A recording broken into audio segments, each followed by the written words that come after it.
Started. My name is Haley White, and I work with OSU Extension. I'm joined by my colleagues Melissa Ferry and Cassie Bosky. Um, we're the organizers, and we are lucky enough to have Dr. Pat Long teaching about Camelid Basics. And for this webinar, Dr. Long has requested that if there are any questions from the audience, that we can ask them as we go along. So feel free to unmute and ask a question. You can put it in the chat, and one of us can ask it out loud for you, whatever you prefer. And again, this webinar is being recorded. It will be sent out to participants a day or so after, well, yeah, a day or so from now. And we will go ahead and get started, and I will pass it over to Dr. Long. Great. Thank you very much. One of the big things I like to do is talk about llamas and alpacas. So I may use those terms interchangeably or one versus the other, but really most of the things we'll talk about will pertain to both. And I always have a few disclaimers as we get started here. And one is that uh, I get excited about the topic and I tend to talk too fast. So the best way to slow me down is ask a question.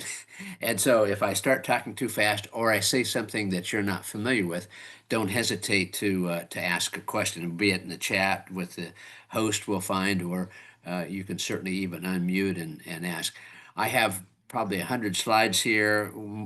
We won't get through all of those. And for things like this, I think it's more important for me to try to answer questions as we go rather than me just rambling on and things that may or may not be important or may not be in enough depth. It's always hard with Zoom because I can't see the audience and I can't judge facial expressions if I'm making sense or it's uh, or it doesn't make any sense or I need to go into more detail. Over 40 years, I have developed a lot of opinions, but I also read a lot. And so I will try to distinguish when I'm talking about different things about what's fact, what we know from research. And there's a lot of research that's gone on and what's my opinion. So I'll try to cite studies whenever I can. And the other thing I've found over the years that there's a lot of ways to do almost anything. And what works on one farm doesn't always work on another farm. So if you're doing well raising your llamas or alpacas and things are going well, and I say that there's a different way of doing things, it doesn't mean that you should change.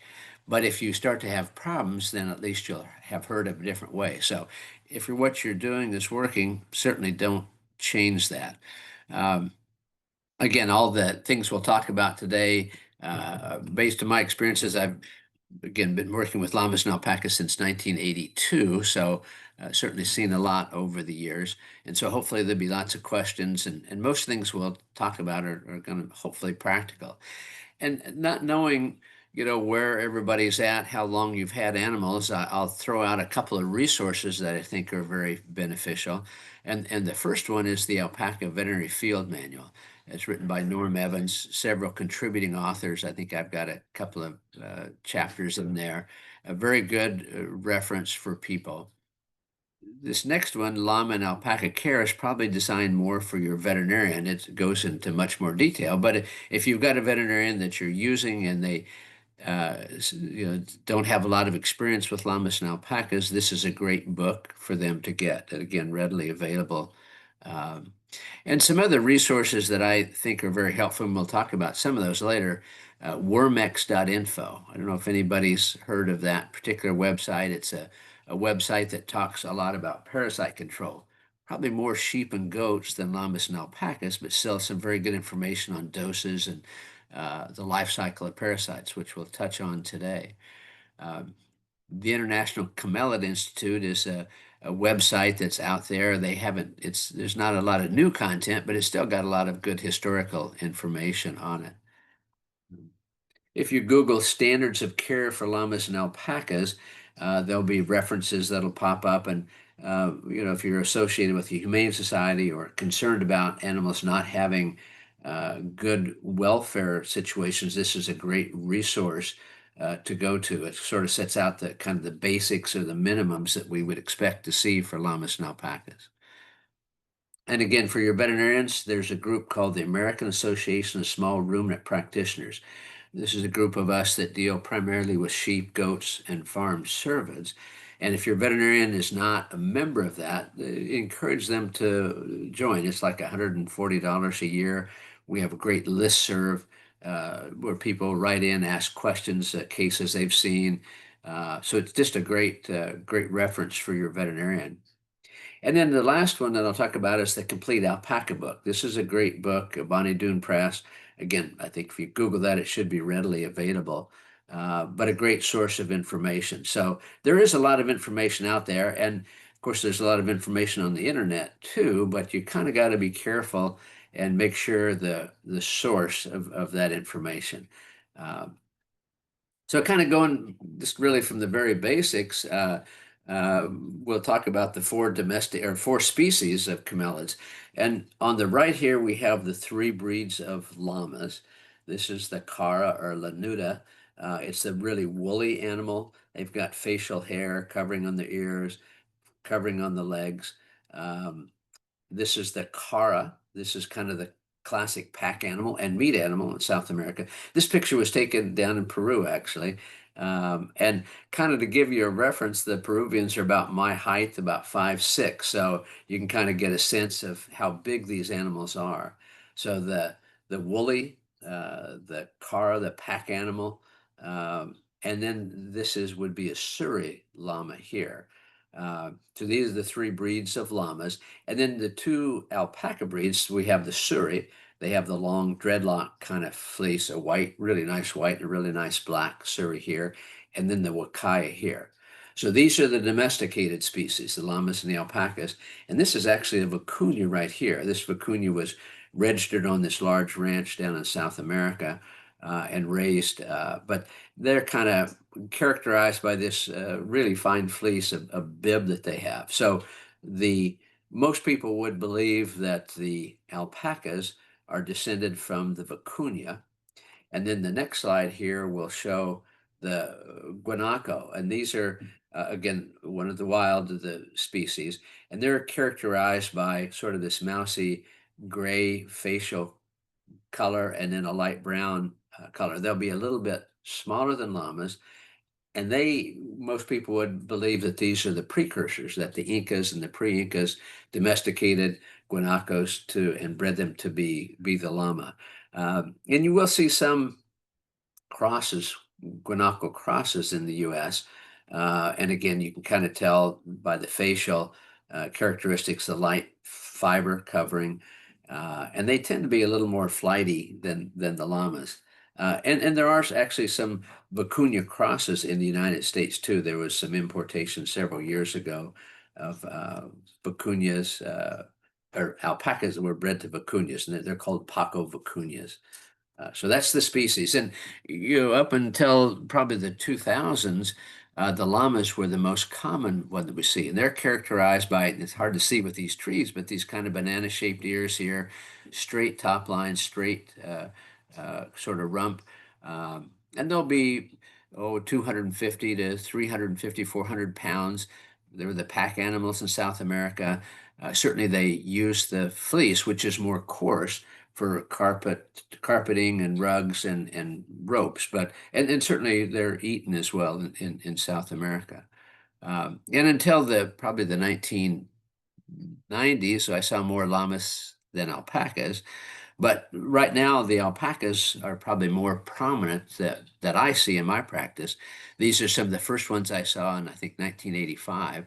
And these guys are characterized more by sort of a rounded rump and about half the size, 150 to 200 pounds. And they have a spear-shaped ear instead of that banana-shaped ear.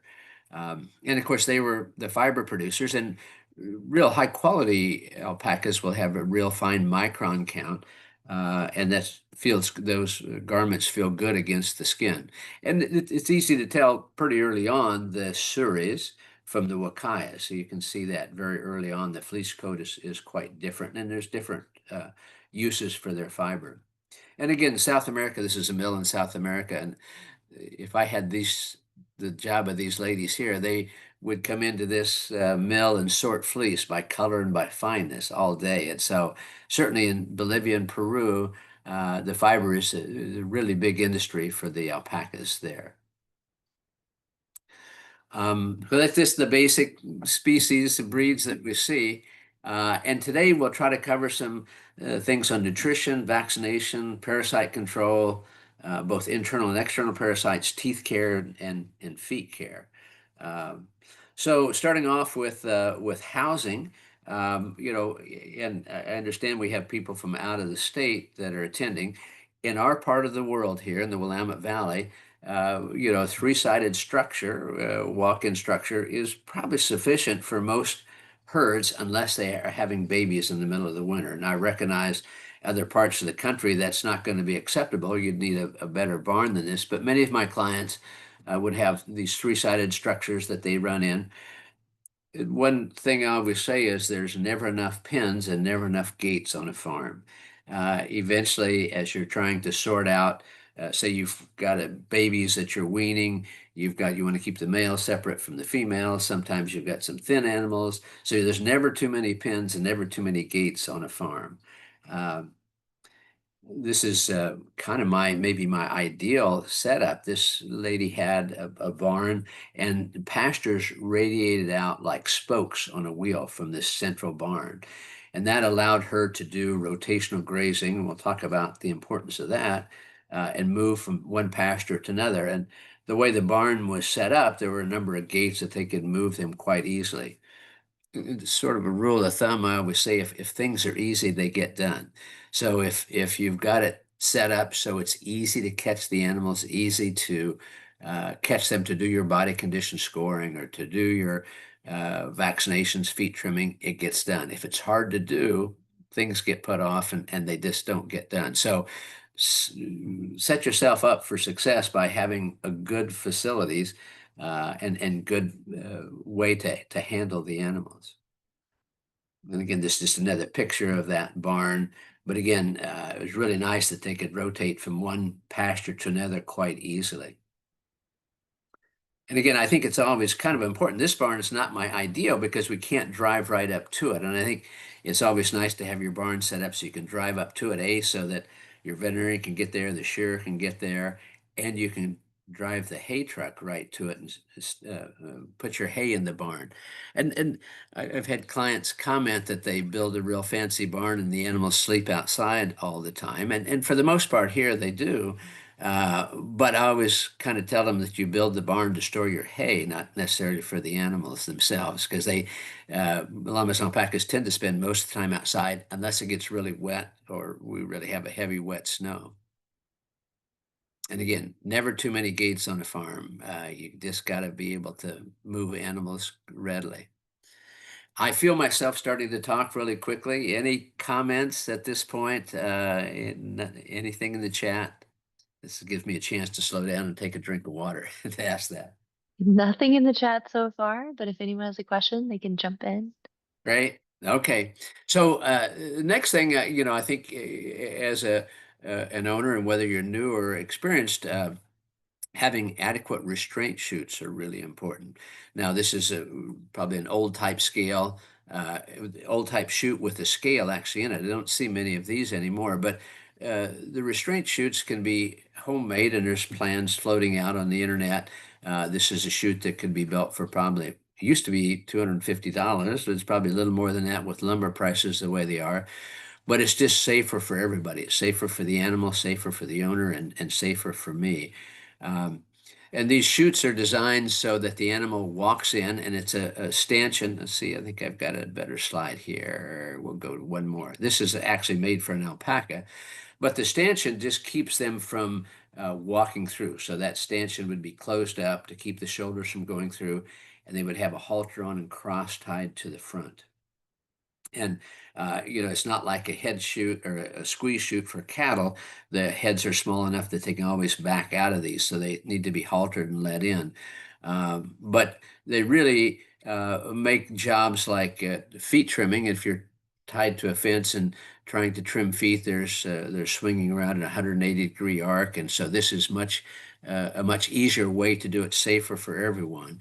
And I made a comment to my one of my clients today who didn't have a chute, that I used to tell people that um, early on I'd do anything to go out on a llama call back in the early 80s, but I found out pretty quickly that I'd gotten hurt, clients have gotten hurt, and I got to the point where I'd say, don't call me until you have a chute so we can restrain them. They are actually stronger and more difficult to handle than you might think given their size.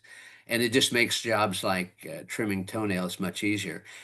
And after about the third client told me that that was the best advice I'd ever given them because they could do things on their own, it made it easy to say that. So this is a homemade one, 2x4s, some 5-inch poles, and some plywood, and it works very, very well. This is a commercially available alpaca chute. You see all the straps hanging up here. You can actually attach these so the animal can't lay down, so you can trim feet easier. These, the side open up. And actually, this client listened to me. She actually bought the chute before she had her barn built, that she started her farm. So that was kind of nice. And then there's the strap that will go over the top to keep them from jumping up, too, if you've got a really difficult to handle male, for example. But again, this is just another view of that. They walk in, the stanchion is closed, so the shoulders can't go through, and they're cross-tied to the front. I'll throw in several slides here of travels to South America, and I've traveled there quite a bit, and I think I've learned a lot by traveling there. And certainly in South America, they're handled much different. This is a picture taken obviously many years ago, but a large cooperative in South America and Peru, they had 45,000 animals. They didn't have them all in one location, but they had them in several different stations. And there they would herd them out to these vast altiplano, high altitude areas. And this is up anywhere 10 to 15,000 feet, where most other species don't do very well. And you can see here they've got llamas and alpacas mixed, but they would herd them out grazing through the day and then bring them up at night to protect against predators. This is at the other side of that in Bolivia. Some of these are actually alpacas up here on the side of the hill. There are small kind of subsistence farmers there too. They've got a stone corral. They bring them up at night in one barn, and the house over here, which you notice there's no electric poles or anything running to that. It's really pretty basic subsistence living for a lot of the alpaca farmers in South America. And again, bringing them up at night to protect against predators. So we'll switch topics a little bit here and go into vaccinations. Um, Now, again, I'm glad you told me there were people from different parts of the country, because this will make probably more sense to maybe the folks in New York. Um, so my kind of basic tenet on what vaccinations should we give, the vaccinations should be based on diseases in your area, and then diseases we know that alpacas are susceptible to.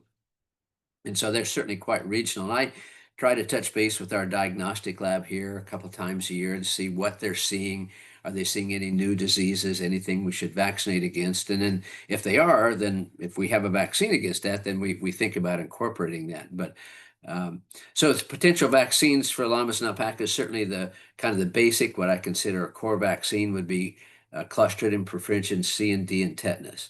And we'll talk more about each of these as we go through. Leptospirosis would be another vaccine that I would recommend here in our area, and that's going to vary geographically. West Nile, I don't have many people vaccinating against West Nile here in the valley. We don't see a lot of it. In Eastern Oregon, they see a few more cases of it. Certainly on the West Coast, they do. Excuse me, the East Coast, they see probably, and in the Southeast, more West Nile than we do.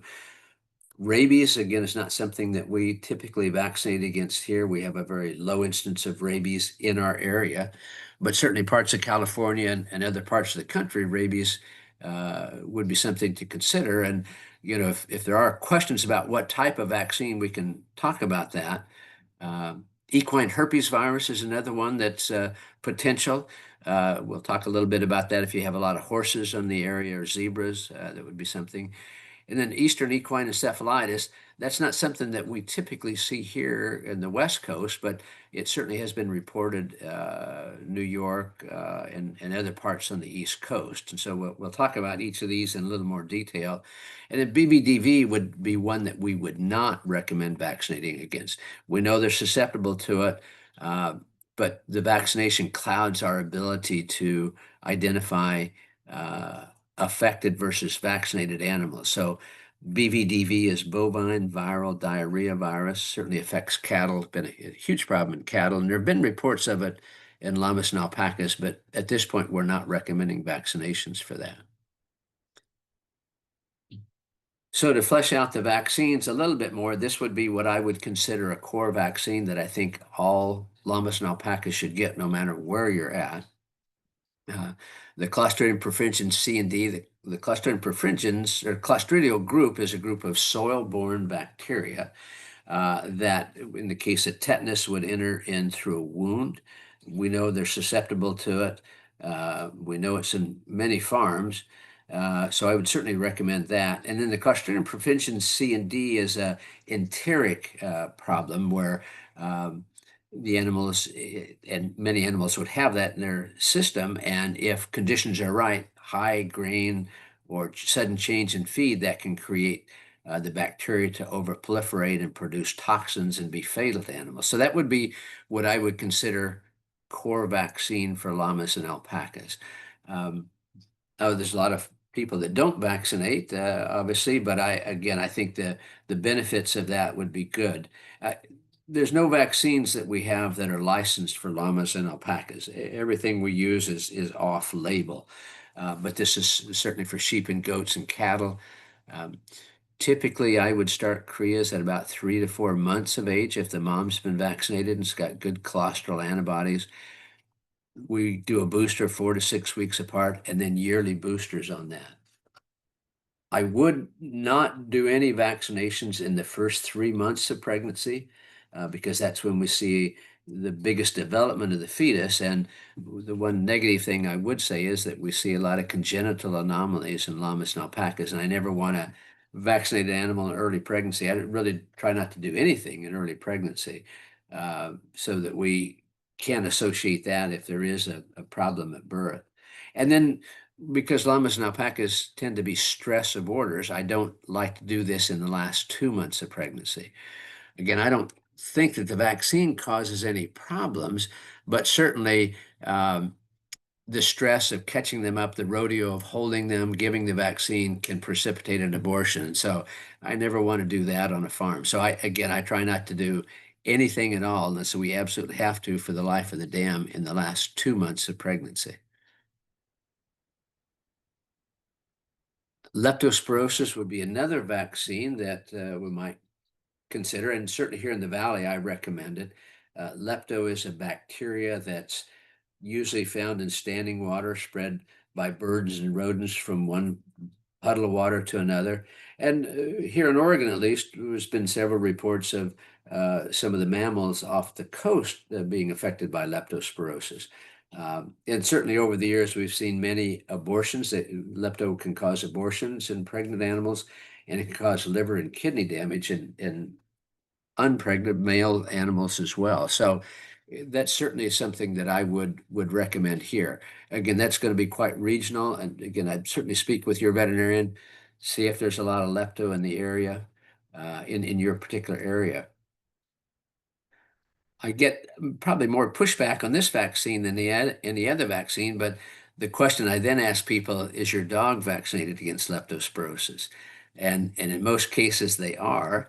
And so, then my theory is, well, if your dog's vaccinated and your small animal veterinarian thinks lepto is a potential problem in this area, maybe we should think about that with our camelids as well. So, and again, this vaccine, the same way, I usually start the first vaccines at 3 to 4 months, booster on this one twice a year because it doesn't have, particularly on breeding herds, it doesn't carry as long of immunity, doesn't confer as long of immunity as the other vaccines. Um, so I'm going to stop here. Is any questions at all? Any comments? It looks like, yeah, one comment was that they are loving the tips about if it's easy, it gets done. Very true. And then somebody asked the opinion on giving vaccines during shearing. During shearing. Yeah, I know a lot of people do that. If you really look at vaccines, and I've read this on humans, they say if you're sick at all, or if you haven't even gotten good sleep 3 or 4 nights before, maybe you should put off the vaccine because what we're doing when we're doing vaccines is we're injecting either the killed virus or bacteria or parts of it, and we expect the body to recognize that as foreign and build antibodies against it. That's how vaccines work.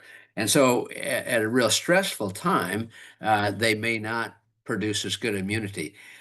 I guess I would say that most people do, and I think uh, actually you've got them caught. It's probably a good time. Getting it shearing is better than not doing it all. Yeah. One more question for you.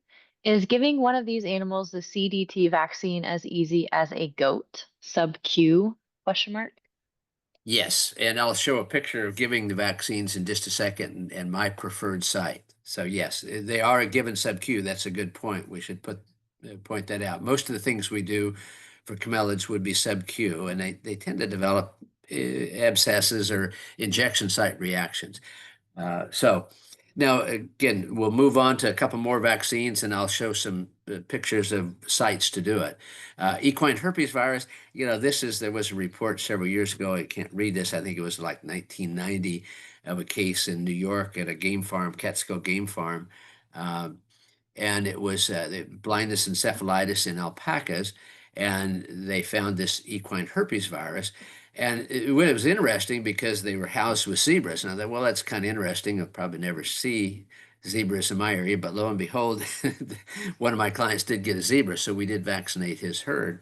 But again, I would say if you have your farm is co-housed with horses, and the horses are going to lots of shows, then I would consider it. If you've got a backyard horse that's not moving, wouldn't be something that I would do. And currently, I don't have any farms that are using this vaccine. I'm just throwing out all the potential things that you might want to consider. So this is where I give the vaccine. I typically give in the back of the back leg, but a lot of people do it up over the chest. I like back here because the skin is thin here. And if I've got them in a restraint chute, they're not moving too far side to side. This is a young animal, so the owner is just holding. Um, and again, I like to give it in the kind of the junction of the haired and lightly haired area at the back of the back leg. Um, and the other thing that I would encourage you all to do is do the same injection in the same site on every animal, much like we do in cats. Cats get this reaction to vaccines. So I always give the CDT in the right rear leg. The lepto goes in the left rear leg and it goes low on the left because there's all L's there, lower left, lepto. And then if I'm giving an injectable dewormer, I do it a little bit higher on the left-hand side. Actually, this would be the left-hand side of this animal. Uh, so that's the site that I give injections. I think it's easy to do. You can pick up a little fold of skin, insert the needle right under the skin, and it's a convenient spot to give. I kind of stand to the side. Some do kick, but if you're gentle and let them know you're there, most will tolerate that. They actually tend to react more to the restraint than the injection itself. Let's see. Okay. Wouldn't you be worried about an infection near the anus? Uh, no, I guess I would say no. Again, if you really look at your animals, they are really clean. I mean, unless they have got a real flaming case of diarrhea, that area is usually quite clean. So no, I'm not worried about that at all. That's never been. No, the only time that I've really had a reaction, there is a thing called a 7-way vaccine, and another product called Covaxin 8, which is commonly used in the sheep world. That has a full 7-way, so it has several of the Clostridial organisms in it: Septicum, Chovei, Novii. I used to get a lot of reactions from that vaccine, but I just stopped using that because we weren't seeing those diseases. So I use the CDT, and this is my preferred site right here. Other vaccines that we might want to consider, West Nile virus, and I understand there were some people from New York potentially on this.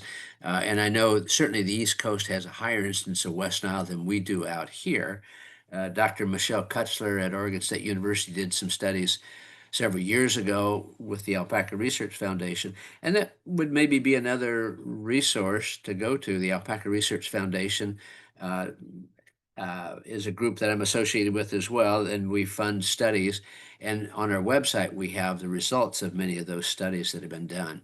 And Dr. Kutzler found that different than horses. Horses, you give two vaccines, 3-week intervals, and then yearly boosters. In order to get a good response from llamas and alpacas, she had to give 3 doses at 3-week intervals to get a good uh, protection. And it says here most animals, about 95% developed antibodies, so not 100% will. And the same thing actually with Eastern equine encephalitis as well. And again, that's more of an East Coast problem. But again, the study done by Dr. Benedis at Tufts University, they had to give 3 doses at 3-week intervals the first year to get a good antibody response. After that, it was yearly boosters.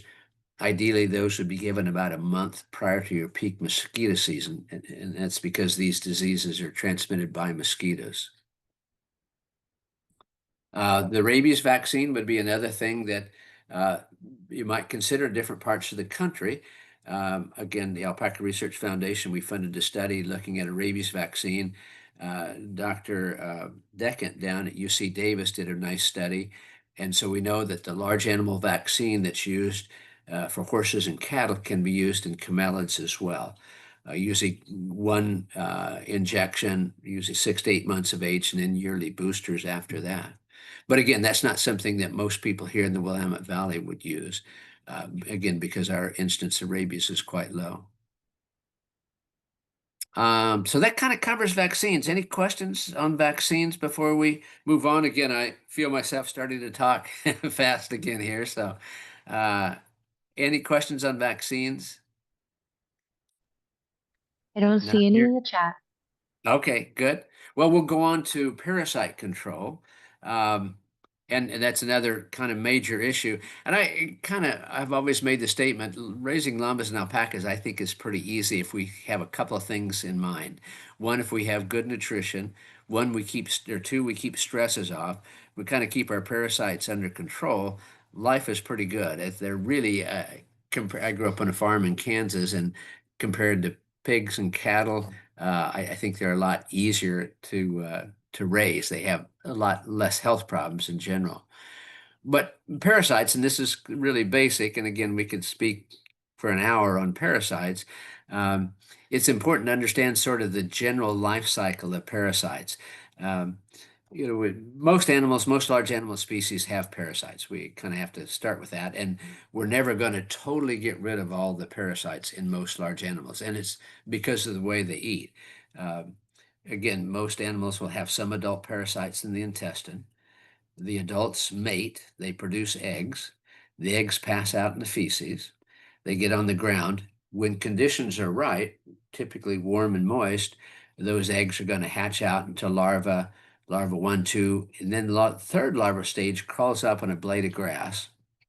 And it's kind of important to understand that these parasites don't have a lot of energy in them, so they can't crawl up very high on a blade of grass.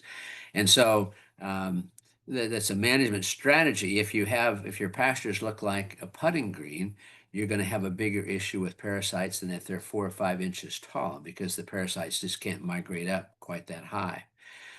So once they're in that third larval stage, the animal eats that blade of grass, ingests it, and the life cycle continues.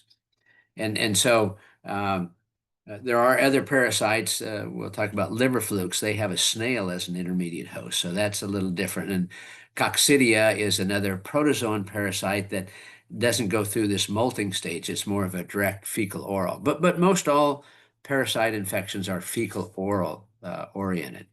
Uh, so having said all that, we know that we see a lot of uh, resistance to the dewormers that are being used.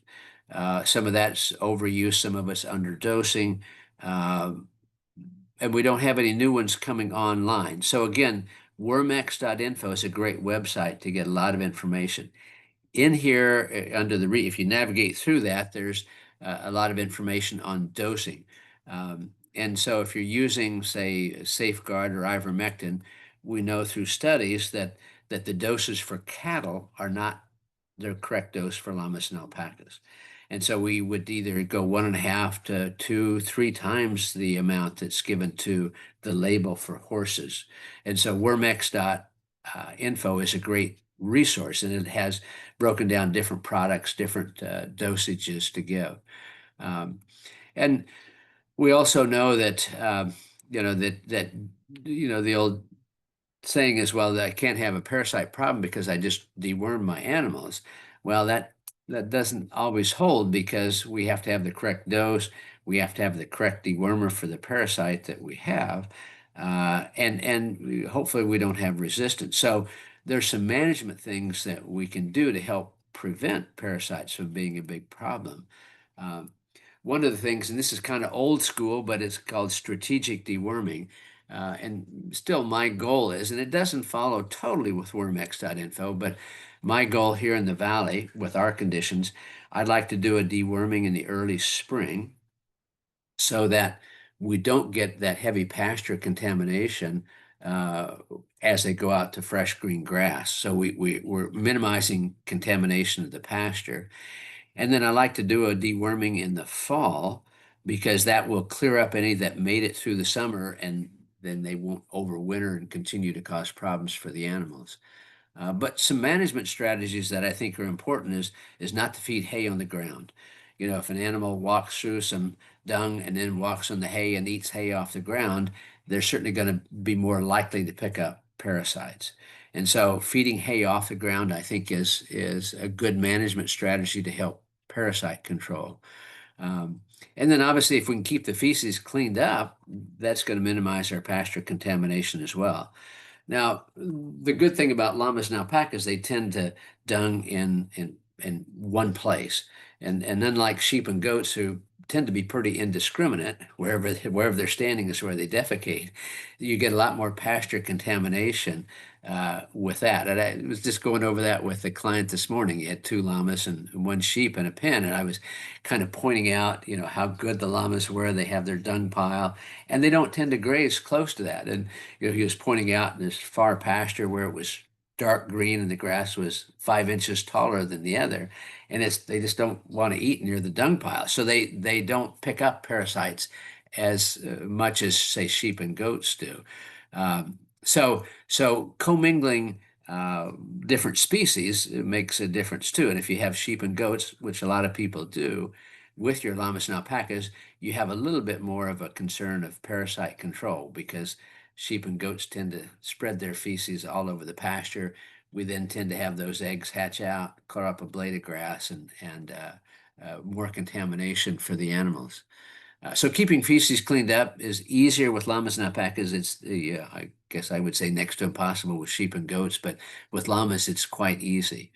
Um, and then I already talked about, the parasite only crawls up a few inches in that blade of grass. So don't overstock your pastures. Don't get them down to putting green height before you move the animals. And that's why I like that one client's setup. She could, once the grass got down to 4 or 5 inches, she could move to a clean pasture, let that pasture rest.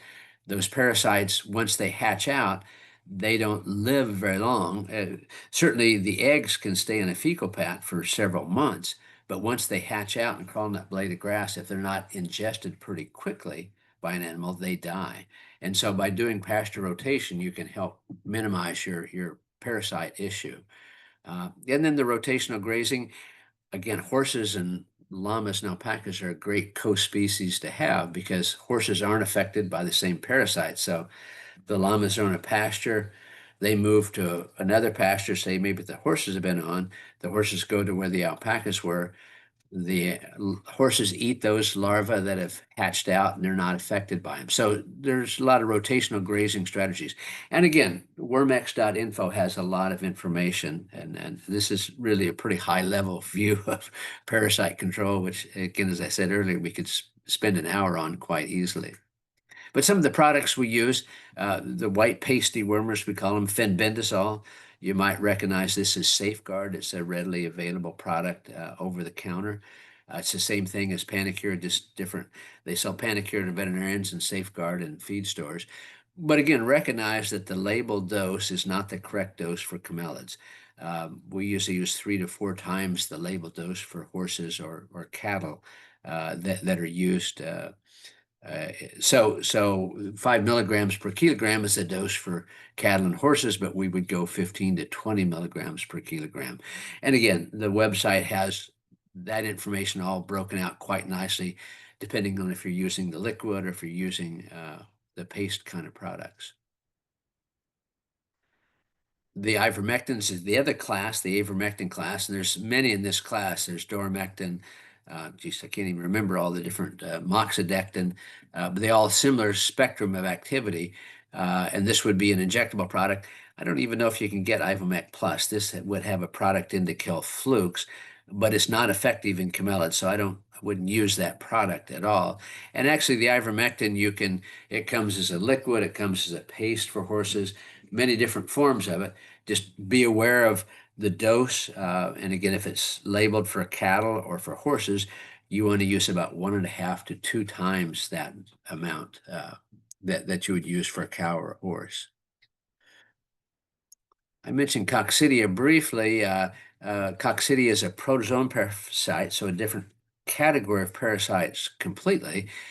This primarily affects, I would say, younger animals more than adults. Most adults will have some coccidia, and they build up immunity to it over time, but the young animals can have a real problem with that. So clean environment for those young crias is really important. Young crias are like kids. Everything goes in the mouth. They got to nibble and check on everything. So if you've got an environment that's quite contaminated with coccidia, they can get an overwhelming dose pretty quickly. Several products we use, Corid would be one, and Amprolium is actually the brand name of that. And then Marquis or Panazaril would be another product that we use. Again, I'm going over this really quickly. I recognize that, but just be aware that there are internal parasites that can cause problems. Certainly work with your veterinarian. Many species, diarrhea would be a sign that you have parasites. Llamas and alpacas can have heavy parasites and not have diarrhea.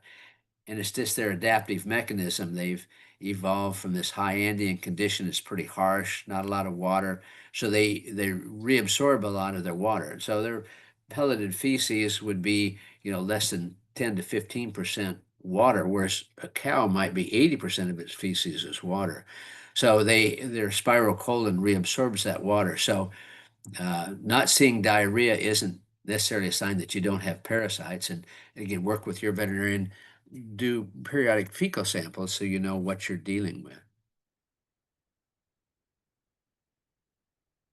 Liver flukes will be another problem that we certainly see here in the Northwest. Southeast is another hot spot for it. And there are some, there's a an uncommon fluke that's being seen in New York as well. But liver flukes are a little different. They don't have that direct life cycle. They have a snail as an intermediate host. So the adult liver fluke actually gets into the liver of animals, lays eggs. The eggs are passed out in the feces. A snail or slug has to eat those. It undergoes a maturation in the snail, and then it's extruded from the snail, gets out in the water or forages, and the animal ingests that, and that's the life cycle of that particular one. This is particularly a difficult one to diagnose because they don't lay a lot of eggs. It takes a special fecal test to check for these. But many times, a sudden death on a farm is the first indication that a farm has a problem with it. But certainly any wet, swampy areas would be prone to that because of the snail intermediate host. So Valbazin is actually this drug Curatrim isn't available anymore. I should get rid of that slide. Valbazin is the typical drug we use now. It's another kind of a cousin to fenbendazole. It's what we call a white paste dewormer. But you have to be kind of cautious with this product.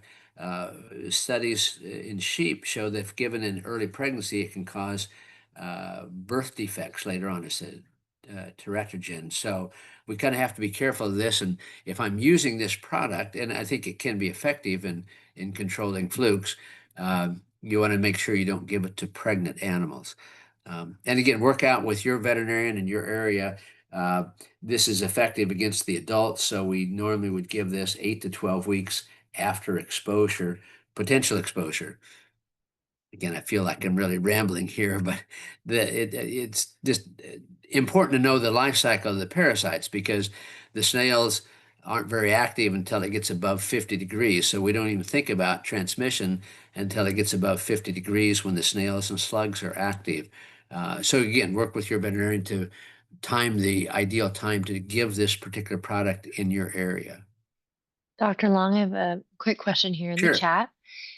Is Corid dangerous if you do not do B1 shots for days after it?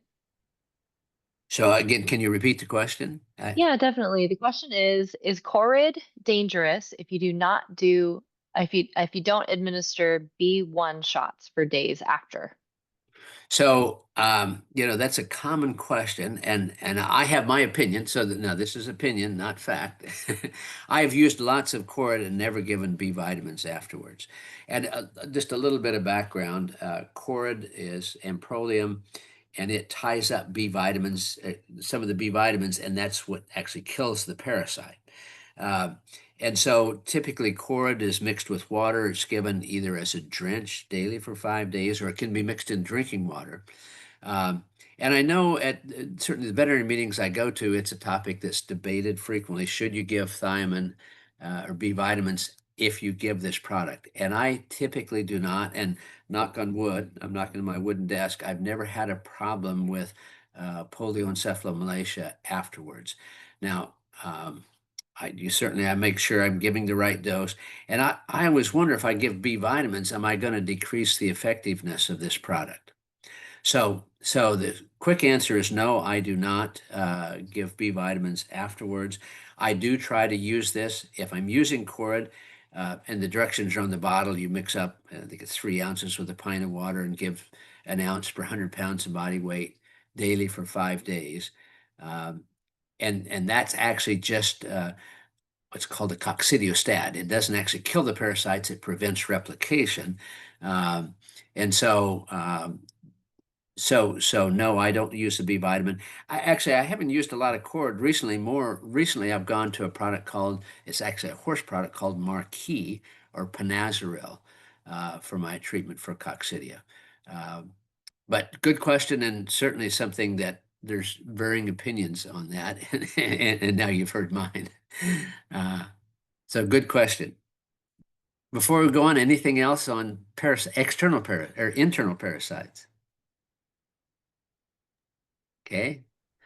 This is just another travelogue. This is a picture taken outside of La Paz, Bolivia, uh, market day, and the Aymara, Native American or Native South Americans, and this they're trading, a lot of bartering going on, potatoes and different things. There's no alpacas here, but I just throw this slide in to say that to the South American Native people, the Aymaras and Quechuas, the llamas and alpacas would be very similar to what the buffalo would be to, or bison would be to, the North American Native Americans. It's their source of food, fiber. The hides are used, and actually even use the dung for fuel. Once it's out in the environment and dries up, they actually use it for heat. So again, and a lot of religious rituals associated with aborted fetuses. It just seems kind of bizarre, but the llamas and alpacas are certainly quite important to the native Quechuas and Aymaras in South America. We'll switch over to external parasites next. Lice would be one that we see, and mites will be another we'll talk about in a minute. So there are actually two types of lice: biting lice, which were more commonly what I see very seldom see sucking lice. Sucking lice actually suck blood. The biting lice just live on skin secretions. I don't think we see much in the way of sucking lice, because ivermectin's used so much that kills those. And I really have only seen 1 or 2 cases in 40 years of sucking lice, and usually send those up to the OSU Extension Service to identify those. But certainly the biting lice, we used to see a lot of those. I think people have done a good job. But certainly, if you do see biting lice, this is a product that I like. It's called Silence. It's licensed for cattle and sheep. Um, there are other pyrethrin compounds that are very effective. In the old days, we used to use a Coral or 7 powder spread along the top line. Uh, Kind of the thing with lice is lice tend to be species specific.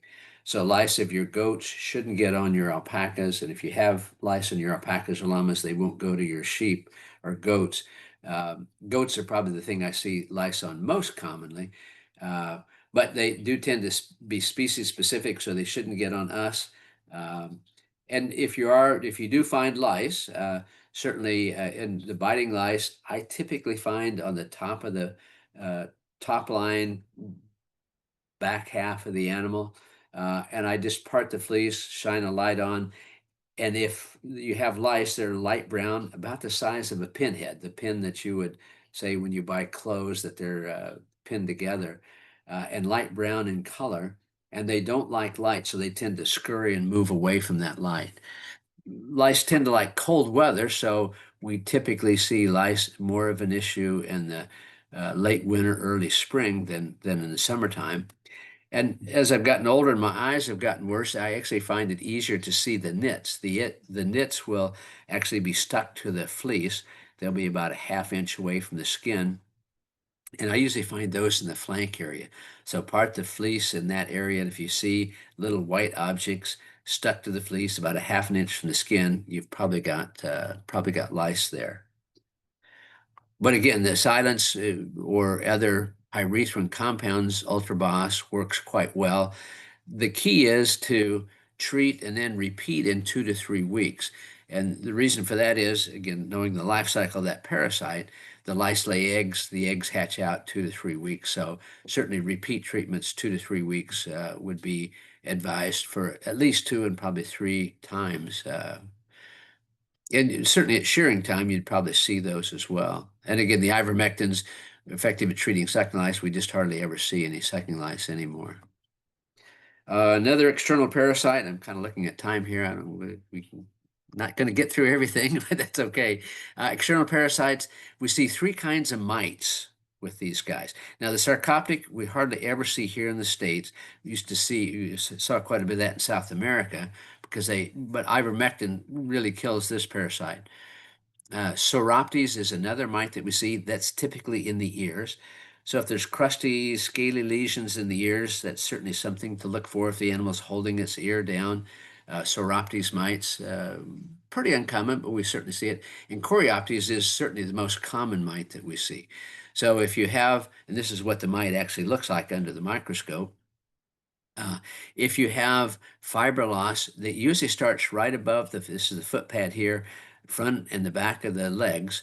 Um, certainly have your veterinarian out and do a skin scraping to check for those. And the place to check is between the toes. It seems really strange, but you do a skin scraping between the toes, and that's where you usually find the mite. And what we're seeing here with this crust and scale is the allergic reaction that mite creates. Again, that's just another picture of the Coreoptes. This is probably the biggest issue, external parasite that we see right now, and it's actually pretty common. Now, the travelogue photo of a high mountain or high lakes at Lake Chingara in northern Peru, southern Peru, northern Chile. And if you look real close, you see some vicunias right down here wandering off. Okay. I have a question. Sure, go ahead. What do you use to treat for those coreoptic mites? Yeah, that's a tough one. It turns out, the number of studies, and so the quick answer is frontline is probably the best thing to use. Although I've had success with silence in a spray bottle. So the key is, well, let me back up. Studies that have been done, if you say you've got 10 animals, probably 5 of them will have Coreoptes mites. And you can scrape an animal that looks normal, scrape between the toes, and you'll find mites in many of those animals. And it's only the animals that have an allergic reaction to the mite that have the skin issues. So that's what makes treatment so difficult, because you treat the animal that's got the allergy, but it's housed with animals that don't have the allergy and have the mites, and it gets reinfested. So the first thing to do, depending on severity, is get rid of the crust and scale, because the mite lives on the skin. And if we just try to treat the crust and scale, we're never going to get to the mite itself. So usually the first thing would be to use something, bag balm, Vaseline, to soften that crust, get that off of the skin. And then frontline spray between the toes and on the affected areas to the point of runoff. So don't drench it, but just a light spray on that area, and repeat that weekly. And again, it's difficult to clear from a herd, because unless the animal is isolated by itself, because it's probably coming in contact with other animals that have the mite that don't show the signs of it. Frontline is difficult. Well, maybe I should. Frontline spray is impossible to find in the U.S. Because it's not available. My clients buy it from Canada, or I have a recipe, and if you really need it, you can contact me, where you can take the top spot, the little tubes, and mix it with rubbing alcohol and make your own mix. And it's not my creation; it's from another gentleman in Ohio that gave me that recipe. But it is difficult. It's a difficult problem, certainly. Any other questions? I kind of looking at the time, we're getting close. And again, I'm happy to continue on if people want to listen. But we'll talk about teeth, and then there's some on feet, and we haven't even got to nutrition yet. So teeth. Of course, llamas and alpacas have 3 lower incisors on each side and no upper incisors. And this would be an animal that has 3 incisors. And this looks like probably an adult here. We'll go through that in a second. But they should line up sort of like a picket fence right next to each other and hit that hard palate. The crias are born with 2 to 4 teeth, and those are baby teeth. And I think those actually were baby teeth, because they're pretty white, porcelain white color. So they lose their baby teeth at kind of prescribed intervals. And so we can age an animal pretty easily up until about 5 years of age. As they lose the central 2 incisors at 2 to 2.5 years of age. The next tooth out, or this what I call the central incisor, is lost at 2.5 to 3, and the outside incisor they lose at about 3 years of age. So if we were going back to this would be at 2, 2.5, they lose this one, 2.5 to 3, 3, 3.5, they lose that too. So we can age an animal pretty readily until about 5.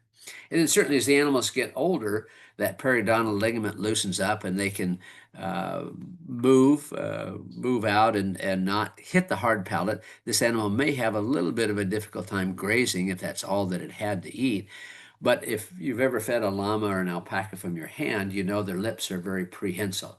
So if we've got hay for those animals, they'll do quite well, even with incisors that look like that.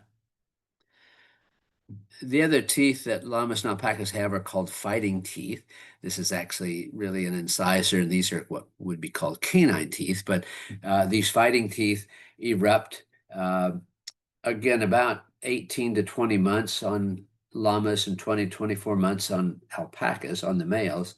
And they can be quite sharp and actually create pretty severe injuries to people or to other animals when they fight. And so we typically would what we call disarm or cut those off. Now the females have those as well, and I apologize. I just gelded this guy, and it's a great time to disarm or to cut these teeth off. My hands look pretty bloody there. But we would typically cut those off at the gum line with an OB wire, a giggly wire, and they will grow back with time, but they won't be as sharp, and they won't create quite as much injuries. So the males, the alpacas, 2 years of age, 2 to 3 years of age is when they erupt, and the llamas a little bit sooner. Females have those as well.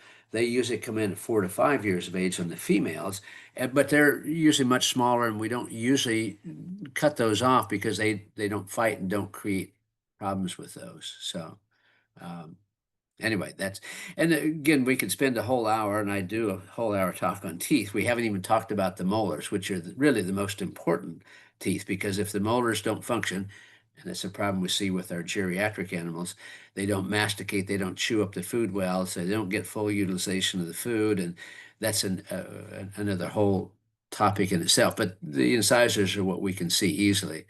Um,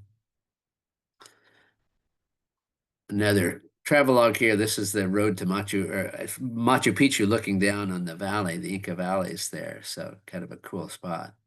And I know there's questions about trimming feet, so I'm going to try to get to that, and then we'll see if people want to continue on nutrition. So one of the most unique things I think about llamas and alpacas is that they have a soft pad, much like a dog pad, and a terminal toenail. So they don't really have a hoof like a sheep or a goat does. And this would be a pretty normal pad for an animal, 2 toes. Um, and many times they'll have these little pits, and I see this more in the wintertime. That usually we seldom see foot rot or issues from that, but usually that's just an indication it's a really wet environment. But the pad is real tough and leathery and makes they're great packers. They are easy on the environment, and you could have 10 alpacas in a pasture in the wintertime and have less damage than one horse would cause. So that's the pretty cool part about their feet. Now, this isn't a very good picture, but twisted nails we frequently see, and this would be a toenail that's too long. You can see where the pad is here. So we would trim those back. And again, here you see this animal was in another type of restraint chute. And again, that just keeps the animal from moving side to side too much and sort of restrains the animal. And with a little patience and care, you can trim these toenails back. You can hopefully see that excessive nail here. I really like these little shears, and I guess I should put a plug in for Quality Llama products. I don't know if used to have a storefront in Lebanon. They sold the business, and the owner has it in Washington now, but certainly it's an online store where you can buy a lot of halters, leads. These pruners work quite well. I usually clean out the mud in between the nail itself. And then the key is to hold the blades of those sort of in the same plane as the pad of the foot, so that you don't cut too much off. If you take too much off, you'll certainly get into the quick and it will bleed. But usually 4 cuts on each foot will be adequate. So one cut across the bottom like this to take off the bulk of the nail. Then I come and trim what I call the wings or the sides of those with the next 2 cuts, and then take a little bit off the tip. And again, it's difficult to project that very well, but this maybe projects it too. So the pad here, the blades, if the blades are twisted and not in the same plane as the bottom of the foot, you can get into the quick, and they will bleed if you do that. And so, I had the question this morning from another client of how often should they trim their feet? Well, and it really varies. If they're long, they should be cut. Some animals, particularly if they're on hard surfaces, on concrete, they might not ever need to have them trimmed. Other animals in softer environments, might be twice a year, it might be 3 times a year.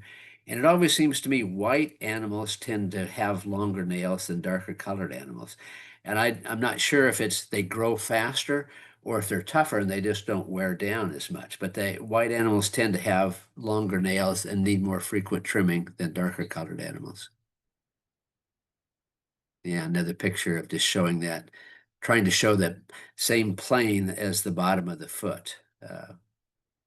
And that's, again, you can kind of see here the wings that I call the wings, the sides, we trim those back. It's difficult to get good pictures of feet trimming. Now, we certainly see this periodically, again, the wet areas where we see these pitting areas. Again, these typically don't seem to cause any problems. That we don't see a kind of classic foot rot that we might see in sheep and goats. But usually we try to get these animals in a drier environment. And sometimes even use something like copper tox for something this severe pitting would be helpful. I don't know if anybody recognizes this, but it's an anomaly. Would be called a mule foot, or the toes are actually fused together here. And again, it's not a trait we select for. Occasionally we would see that. And this was, I think, taken in South America. But and then the flip side of that is polydactyly. This would be the normal 2 toes here, and these are extra toes, much like a cat with extra toes, what we call polydactyly. Any questions on toes, feet, trimming? Did we cover that? No questions about it in the chat. Great. Okay, I'm going to skip through a couple of these slides. Alpacas are becoming, probably alpacas more than llamas, very popular in Europe right now. There's a lot in Poland and Switzerland, show in South America. But I'm just going to talk real quickly about nutrition. Now, again, I recognize we're over time, Haley. If you want to call it here, we can. If people want to continue, I said I like to talk about llamas and alpacas, so I'm happy to go for a few more minutes. Sure. I think technically we did, after talking with you, schedule it until 7:30 to Oh, okay, allow great. plenty of time for questions. So if you're Okay, comfortable, you're okay with that, we can keep great. rolling until you're ready to be done or your cat tells you they're done. Okay, that's yeah. He left me. He's overeating right now. So, well, again, I made the comment earlier. If we can get nutrition right and keep stress off the animals, then life is pretty simple, I think. And so, one of the first things you have to recognize is that you can't look at a llama or an alpaca and tell how good their body condition is. And I took this picture years ago, and it was before people sheared yearly, and this animal had a skin problem on its neck, and I had the owner shave the neck. She wasn't shearing at the time, and it just struck me how odd this looks. And obviously, if you shear your animals, you know. And I just had a comment today. A client said she sheared her llamas, and she couldn't believe how little they looked after shearing. And so, you can't look at an animal and tell what kind of body condition they're in. And we do this thing called the body condition scoring. I'm going to probably flip to that real quick and we'll come back to this. So we do a thing called body condition scoring. And if you have dogs or cats, your veterinarian probably does that when you go in to have the exam. And sheep and goats, cattle do, all species do the same thing. Llamas and alpacas are a little different in the fact that they tend to be a little more bony, particularly in the rear end than sheep and goats and cattle are. But this represents a cross section right behind the front leg, so right on top of the withers. And this is the vertebral body here. This would be this going out here. This is the top of the spine here. And so I use a 1 to 5 scale. Some people use 1 to 10. It really doesn't make any difference because what we're trying to do is if an animal is we'll start with being really thin, body condition score 1. You feel the spine and it's really concave along the top of the back. And then body condition score 2, this would be my 3. And so think of it as when you put your hand on top of the back, it should just form a V on the top of the back. Again, it's right behind the withers. And if it feels like a tabletop up there, that's a 5. If they're really rounded on top, that would be a 5. So that's the first place I always go to do body condition scoring. And again, it's amazing still to me how many times I go out to a farm and I find an animal that's really, really thin under full fleece, and the owner's not aware that it's as thin as it is. The other spot that I check, the second spot to verify what I'm finding, is I go right along the rib cage, and it would be right. Here's my cat back again. I feel along the rib. So run your fingers along the side of the rib cage, right behind the elbow. And I always tell people if you feel the ribs like the knuckles on your finger, that's too skinny. You should be able to feel the ribs, but a thin covering of flesh over those ribs. So those are the 2 spots that I go to do a body condition score. And I always encourage my clients to do body condition scoring monthly. And, it doesn't really make any difference if you call it a 2 or a 3 or a 4. It's a change in that body condition that's unexplained is the real concern. So if there's a real change in body condition score from, say, a 4 to a 2, and you can't figure that out, that's the time to have your veterinarian out to draw blood, do fecal samples to find out why that animal is losing body condition so rapidly. I'm going to go back to the slides here. So hopefully that makes sense, and hopefully people are doing body condition scoring. And I encourage clients to once a month catch their animals up, feel along the lower jaw because we do see abscesses, tooth root abscesses, to pull the mucous membrane, pull the eyelid down, should be nice salmon pink color, do a body condition scoring, check the toes, see if that needs any work. And then the most important thing is to write it down, because my old saying is the palest ink is better than the strongest memory. And so by doing that, you'll have a record. And again, if you go from a body condition score of 4 to a 2, and nothing else has changed, their feeding patterns are the same, then something's going on that you need to investigate. So the good thing about llamas and alpacas, they have evolved from a high Andean condition, pretty harsh environment where, and you saw some of the pictures, it's not knee-high grass all over down there. So they're quite efficient utilizers of forages. And actually the rate of passage through the digestive tract is slower than most other species. And so we know from studies done at Colorado State that the maximum dry matter intake is about 2% of body weight. And to sort of put that in perspective, if you have a 150-pound alpaca, maximum they could eat would be 3 pounds of hay per day. It's regulated by how quickly it passes through their GI system. So with that in mind, I think we need to be kind of cognizant of having a pretty good quality hay, be it grass hay or be it alfalfa. You could feed either. Most people feed grass hays.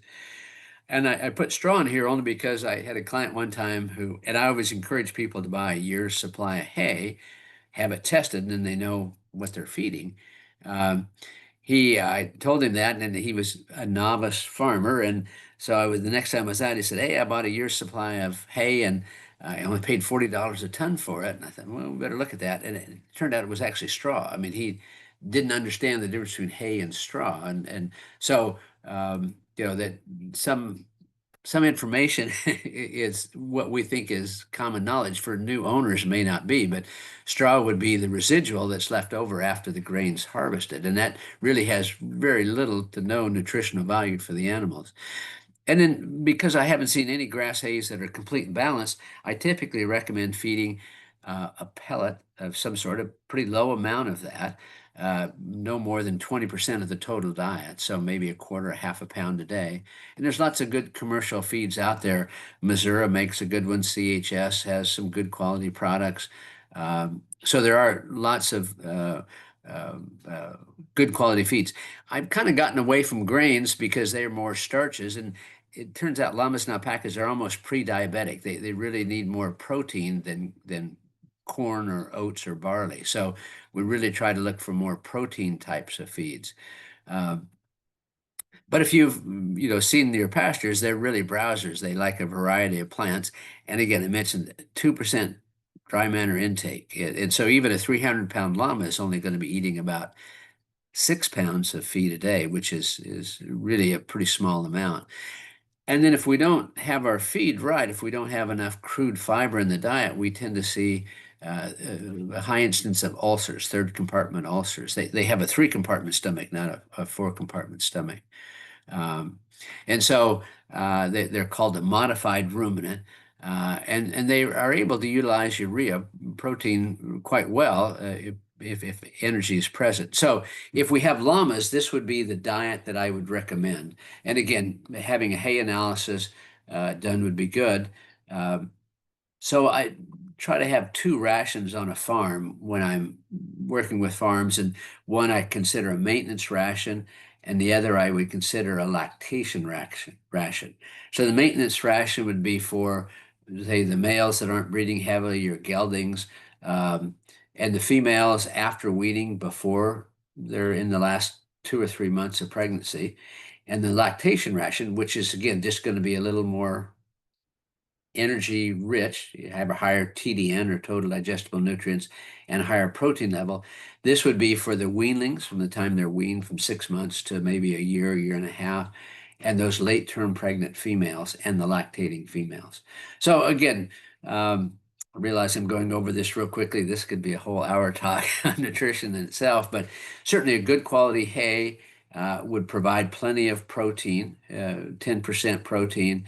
TDN is an energy measure of feed, 55%. Again, good quality grass hay would provide that. And adequate calcium and phosphorus. We here in the valley are selenium deficient, so I always like to make sure we're getting at least 1 milligram per head per day in. And we can look at feed labels and figure that out, and copper, zinc, vitamin D, vitamin E. Make sure that's in your pelleted feed for the animals. And the alpacas, they tend to have a little higher requirements. If you look here, it's 10 and 12% maintenance lactation for protein. But alpacas, we need to feed them a little bit higher. And I think it's due to their fiber production. They just require more protein. So here we want a really, really good quality grass hay. And that should provide really the protein, would be adequate crude fiber in the diet, should have almost enough energy. But again, the things that's going to be low are the calcium and phosphorus. And so it's always good to have a free choice mineral out for the animals. And then you would get some more calcium and phosphorus in a pelleted feed. And again, 1/4 to 1/2 pound of that per day certainly would be adequate for most animals. So again, we only provide the pellets to balance the diet. So again, it's great, and no matter where you're at, if you're in the Midwest, brome grass hay is a good hay if it's cut right. In the South, Bahia can be a good quality hay. Out here, most people, I would say, feed orchard grass hay. It's readily available, and forages. And again, have an analysis done, and the Extension Service can certainly help you with that. I know at Lynn County here, I've borrowed their hay probe and done hay samples. But again, get the best forages that you can. And again, knowing that 2%, again, it's another common question people ask is how much hay should I buy for a year for an animal? We'll take an alpaca, 150-pound alpaca. We know that alpaca will eat 2% of its body weight per day. So 150-pound alpaca eating 2% is 3 pounds a day times 365 days is 1,095 pounds. I've done this a few times, so the math is easy for me. But so that means it's really 1/2 ton of hay per year for an alpaca. And that's if you have no pasture. And if you got pasture 6 months of the year, you cut that in half. So buy a year's supply of hay, have it tested, or better yet, test it before you buy it. That would be even a better idea. And I've had clients do that. And many times the most expensive hay isn't the best quality hay. So, and many feed hay producers will allow you, or many of them do analysis before selling, so you know what you're getting. But again, if you've got llamas at 10 to 12% hay, alpacas 12 to 14% hay would be a great starting point for you. And as I say, there's no one way. It depends on where you're at. Out here, orchard grass hay is readily available. When I go back to the East Coast, they have a hard time finding orchard grass, good quality orchard grass hay. So there are lots of different forages that can work, just if it has the right protein and energy levels in it. We talked about the body condition scoring already. Dr. Long, hi. Uh-huh. So sorry about that. We have a question in the chat while we're on the hay note. The question is free choice 24/7 hay feeding important for their rumen and to avoid ulcers like horses get? But they could also do some slow feed nets if there is an animal who's obese. So, is it important to have that free choice 24/7? So I do like to have feed available 24/7 for animals. And then given the fact that they have this already mechanism to slow down the intake because just digestion passes through slower, I don't worry so much about overeating. Now, if I did have an overweight animal, then that might be where I would look to my forage analysis and feed a little poor quality hay, go down to that 8 or 10% hay.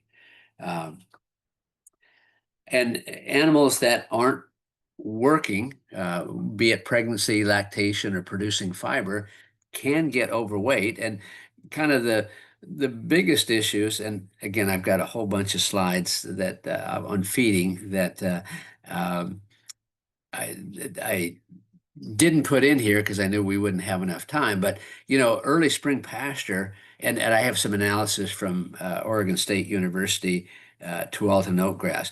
In early May, that first leaf that comes out of the ground, early grazing, that'll be 20% protein. And as the plant matures, it'll drop down to in July, it's like 6% protein. So, in South America, they do very little, used to do very little supplemental feeding. So the animals would go through these periods of lush green forage and then periods of drought. And so the thing that I think if you've got overweight animals and you've got lots of pasture, they're going to be out there grazing early spring.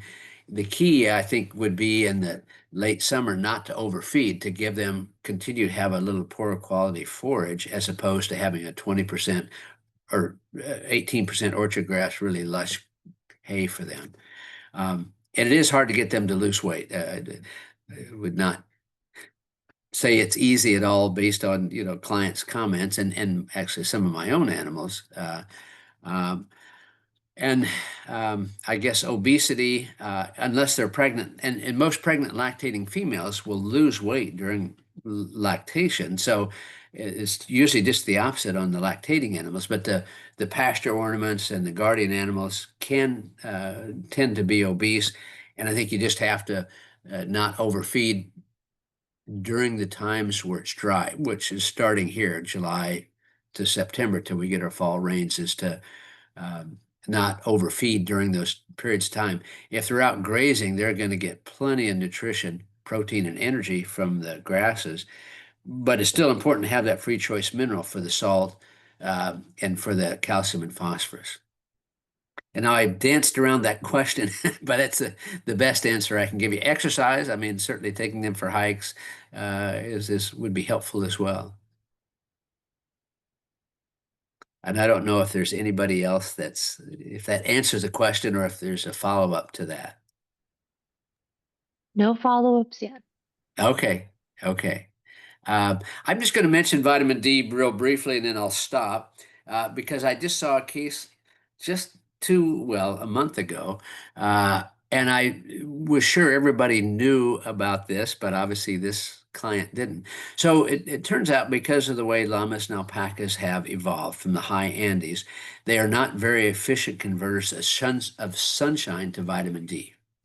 And so it took us a long time, and it was about the mid 90s when we sort of figured this all out, and that if we don't supplement our fall crias and winter crias with vitamin D, we're going to have hypophosphatemic rickets syndrome. And so again, what happens? Vitamin D is important to absorb both calcium and phosphorus from the diet. And so if we don't have adequate vitamin D, we start to get bone anomalies. And this animal isn't very severe. I should throw in the slide that I had from 2 months ago, the real severe one. They start to get knock-kneed, they slow down, they're not very active. And what happens is there's an epiphysitis, so the growth plate becomes it becomes diseased. It's not functioning correctly. So one side grows, this side's growing faster than this side, so that causes the legs to bow out. And it's just because, again, vitamin D is important to absorb both calcium and phosphorus. Both of those are needed for adequate bone growth. So if you have fall crias, say September on, winter crias, certainly you need to supplement vitamin D. And what we see is a shifting leg lameness, really a slow growth rate on these guys, angular limb deformities, and dark-wooled animals tend to be the most severely affected. And again, it's usually those crias born in the fall that are most severely affected. And I wished I could remember the website. The person I saw a couple of months ago, I think it's Critter Compound. She has a Facebook, and she has followed Cooper, the little guy that I saw 2 months ago for the first time, who was really severely affected, to now. And he has just dramatic improvement just by supplementing vitamin D to him. So early on in the 80s, we did some blood work, and the first samples I sent in to Michigan State, their report was that they'd never done vitamin D levels in alpacas, but if it was any other animal, it'd be really, really low. Normal in most animals is 70 to 140 nanomoles per liter. The alpacas that we sent in that were affected were 5 to 15, so they're really severely deficient. And I guess maybe preaching to the crowd a little bit here, vitamin D certainly got a lot of press on the human side of things as well. There's certainly lots of articles about humans taking vitamin D as well. It's really critical for the crias because they're growing, putting down new bone growth. So I'm going to stop there. I've rambled on probably long enough. Well, go for any questions. Okay, looks like we have one in the chat. Question is for chronic choke leading to scarring or lesions and possibly mega esophagus, are there any new treatment surgeries or stem cell or plasma rich treatments? There are none that I'm aware of. And to flesh that out a little bit, many times with animals, try to gobble pellets too quickly, or primarily pellets is where we see it. They get too many in and they develop what's called choke. They get an obstruction in the esophagus, and there'll be a lot of wheezing and gasping for breath at times. And unfortunately, what that does, that can certainly cause some irritation of the esophagus. Uh, I usually try to use some anti-inflammatories afterwards. Some preventative things are to maybe feed smaller amounts multiple times through the day. Put kind of big round river rocks in the feed bin so they have to work to get it and don't gobble it down. Maybe try to structure the pen so that they don't feel that if they don't eat it right away, their neighbor isn't going to come over and steal from them. So those are some management things to do. I have not seen anything in the way of uh, plasma-rich platelets. I've not seen anything on treatment for that. Um, the comment was about megaesophagus, and certainly that is something that we see as well. I don't know that I've ever seen choke leading to megaesophagus. I've certainly seen several cases of megaesophagus. Some of those I think are heritable. Um, I have seen one case where an animal had really poor molar teeth. He couldn't chew up the hay well enough and tried to swallow too big of boluses of hay. And I'm sure that megaesophagus was secondary to that. And megaesophagus is it's a condition where the esophagus doesn't function normally. And I guess I'm explaining this for maybe people who aren't familiar with that term. The esophagus, um, when food is presented to the back part of the mouth, the esophagus, the tube that carries the food from the back part of the mouth to the stomach, has a series of peristalsis muscle movements to propel the food from the mouth down to the stomach.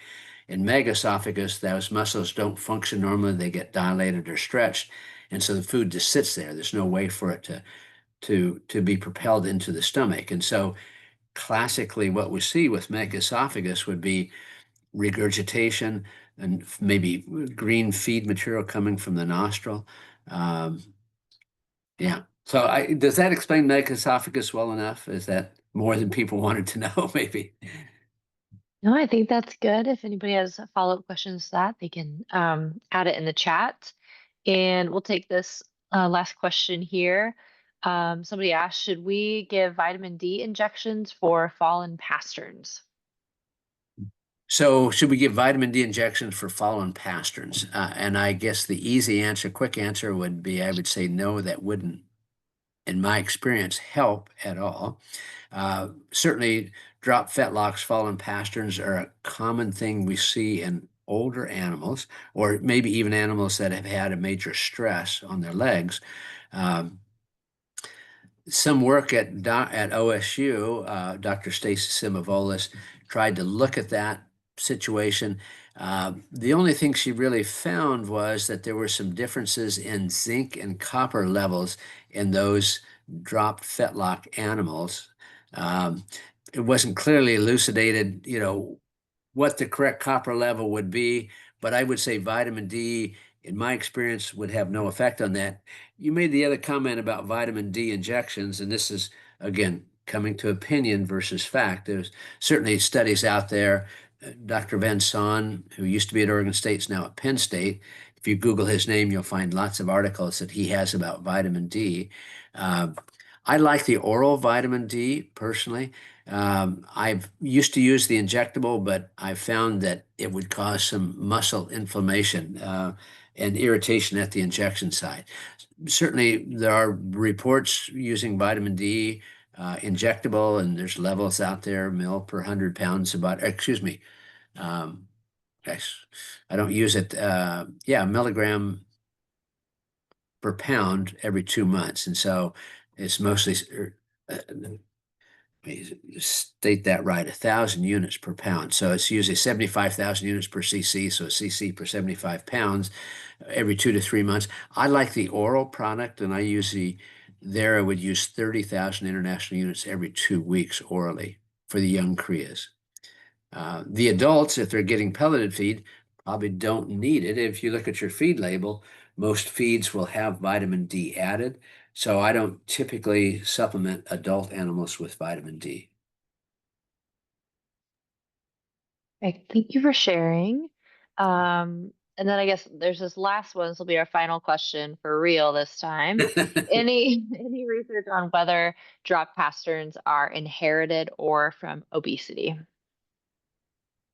Yeah, I guess I don't know about inherited. I certainly see them, and we can see them in young animals as well. Um, so I don't have a good answer for that. Obesity, I think, could lead to it, certainly. Uh, Anything that puts additional stress on those tendons certainly um, would predispose an animal to that. And I did have one case that was, I remember well, a cougar had gotten into a pen of alpacas, or excuse me, llamas, and the llama was perfectly fine before this stressful event. It was obviously they'd tried to run from the cougar, and actually one of those uh, gates, the pipe gates, was just almost bent into a U where she'd run into it. She was down for 2 or 3 days, and when she got up, she was certainly dropped fetlock. So I certainly think that there's stresses, and packing would certainly be a stress if they're overpacked. Could be that, and certainly obesity would contribute to that as well.